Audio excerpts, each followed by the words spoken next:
I'm exploring a really interesting tool today. This is Schultz, and it's absolutely great.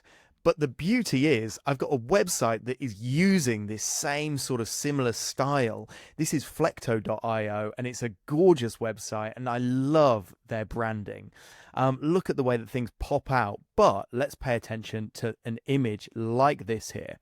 So the way that they've done this is they've masked this image with a really interesting shape, a similar sort of shape that you could produce on something like Schultz.com.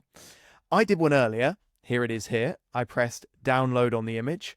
I went over to Adobe Illustrator. I dragged my new download into Adobe Illustrator. I then went on image trace, black and white logo. Okay. I then pressed expand, got rid of the background. Let's see. And there we go. I've now got this image here. It needed a tiny bit of cleaning up, to be honest. There was some lines that just weren't perfect. But once I had that, I've then got a clean image in the background here. I saved it as an SVG. I went over to, I use Webflow. I dropped it in, I dropped some code in, and suddenly we've got an image that is masked here. And again, we can see the way that sort of Flecto.io are doing this all over the website. I mean, look at this with the team section here.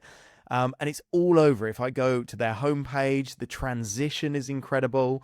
The way that it comes in here, so fun. And again, I'm just seeing more and more of it. And again, we get to this point here where we can see this lovely masked image in the background. So it really is possible to find tools like this and build a whole brand, a cool brand around it.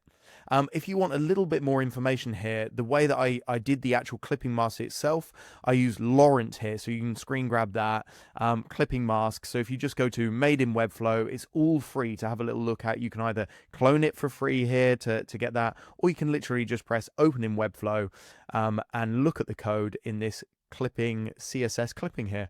So open that and take a little look. So it's all there. Happy exploring.